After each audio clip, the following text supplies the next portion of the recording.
ಸೌರಭ ಸಾಂಸ್ಕೃತಿಕ ಕಲಾ ಬಳಗ ಹಿರೇಮನ್ನಾಪುರದಿಂದ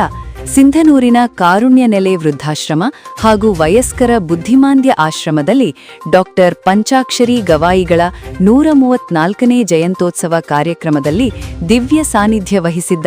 ವೇದಮೂರ್ತಿ ವಿಶೇಷ ಯಡಿಯೂರು ಮಠ ಶ್ರೀ ಶಾಂಭವಿ ಪುಣ್ಯಾಶ್ರಮ ಸಿಂಧನೂರು ಇವರು ಮಾತನಾಡಿದರು. ರಿಪೋರ್ಟರ್ ಭೀಮಸೇನ್ ರಾವ್ ಕುಲಕರ್ಣಿ, ಉಪಾಧ್ಯಕ್ಷರು ಸೌರಭ ಸಾಂಸ್ಕೃತಿಕ ಕಲಾ ಬಳಗ ಹಿರೇಮನ್ನಾಪುರ ಮತ್ತು ಜಿಎಂ ನ್ಯೂಸ್ ಕುಷ್ಟಗಿ. ಆರಾಧ್ಯ ದೈವ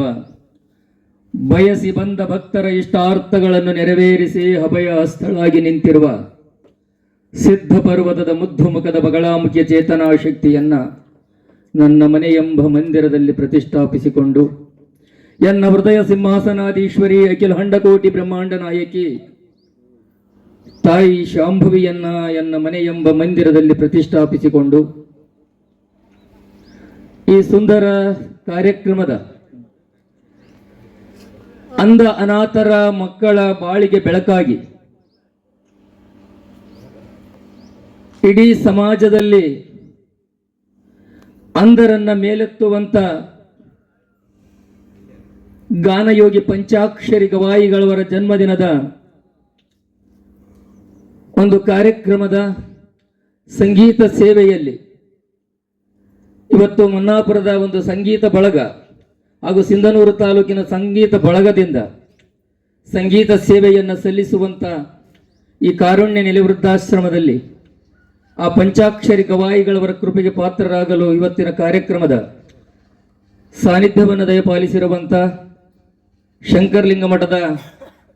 ಧರ್ಮಾಧಿಕಾರಿಗಳಾಗಿರುವಂಥ ಶ್ರೀ ಬಾಲಚಂದ್ರಪ್ಪ ಅಜ್ಜನವರ ಅಂತರಾತ್ಮಕ್ಕೂ ಶರಣೆಂದು, ಅದೇ ರೀತಿ ಈ ಕಾರ್ಯಕ್ರಮದಲ್ಲಿ ಪಾಲ್ಗೊಂಡು ನೊಂದು ಬಂದವರ ಬಾಳಿಗೆ ಬೆಳಕಾಗುವೆ ಎಂದು ತಮ್ಮ ಮಗನನ್ನ ಈ ಒಂದು ಸಮಾಜಕ್ಕೆ ಸಮರ್ಪಿಸಿಕೊಂಡಿರ್ತಕ್ಕಂಥ ಮಾತೋಶ್ರೀಯವರಾಗಿರ್ತಕ್ಕಂಥ ಶ್ರೀಮತಿ ಉಮಾದೇವಿ ತಾಯಿಯಂದವರಿಗೂ, ಅದೇ ರೀತಿ ಈ ಕಾರ್ಯಕ್ರಮವನ್ನು ಉದ್ದೇಶಿಸಿ ಈ ಒಂದು ಕಾರ್ಯಕ್ರಮ ಈ ನೊಂದು ಬೆಂದವರಿಗೆ ಸದಾ ಆಶ್ರಯ ಕೊಡಲು ನಾನು ಕಂಕಣಬದ್ಧರಾಗಿ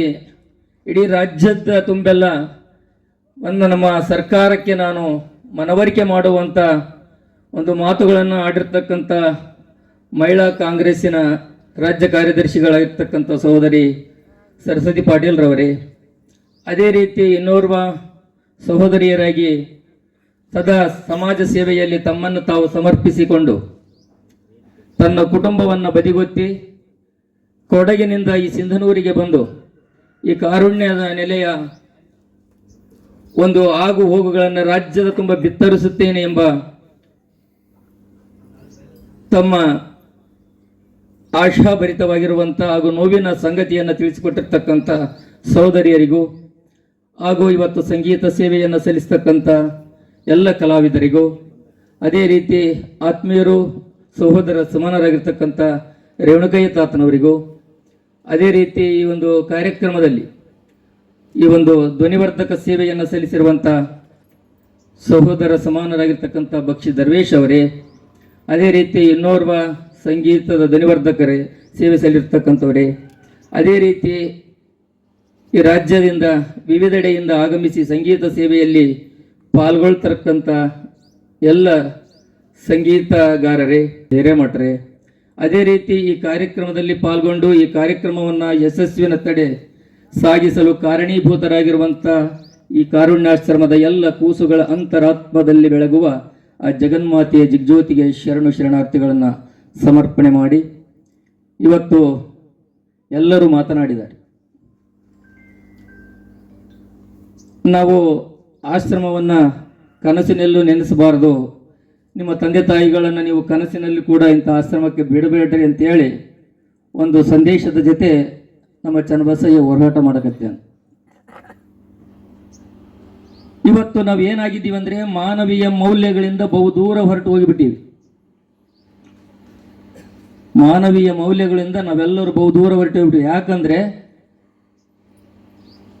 ತಂದೆ ತಾಯಿ ಬಂಧು ಬಳಗ ಅಕ್ಕ ತಂಗಿ ಅಣ್ಣ ತಮ್ಮ ಇವೆಲ್ಲವೂ ಏನಾಗಿದೆ ಅಂದರೆ ಹರಿದು ಹೋಗಿದ್ದಾವೆ. ಅಂಥ ಒಂದು ಸಂದಿಗ್ಧ ಪರಿಸ್ಥಿತಿಯಲ್ಲಿ ಅನಾಥರು, ಅಂಧರು,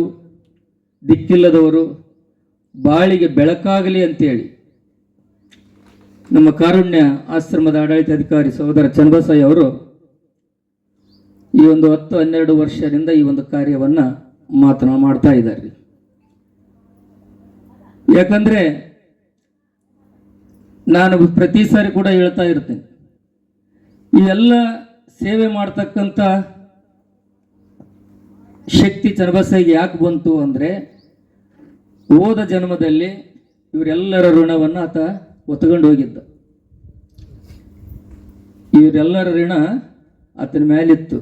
ಅದು ಈ ಜನ್ಮದಲ್ಲಿ ಅವರೆಲ್ಲ ಋಣವನ್ನು ತೀರ್ಸಕತ್ಯಾನ. ಅವ್ರ ಋಣನ ಈ ಜನ್ಮದಲ್ಲಿ ತೀರ್ಸಕತ್ಯಾನ. ಅದಕ್ಕೆ ದಾನ, ಧರ್ಮ, ಪರೋಪಕಾರಗಳನ್ನು ಮನುಷ್ಯ ಮಾಡಿದರೆ, ನಮ್ಮ ಬಾಲಪ್ಪಜ್ಜರು ಹೇಳಿದರು, ದಾನ, ಧರ್ಮ, ಪರೋಪಕಾರ ಮಾಡ್ರಿ, ನಿಮ್ಗೆ ಯಾವುದೇ ರೀತಿಯ ಕಷ್ಟಗಳು ಬರೋದಿಲ್ಲ, ಅದು ಬಂದ್ರೆ ನನಗೆ ಕೇಳ್ರಿ ಅಂತೇಳಿ.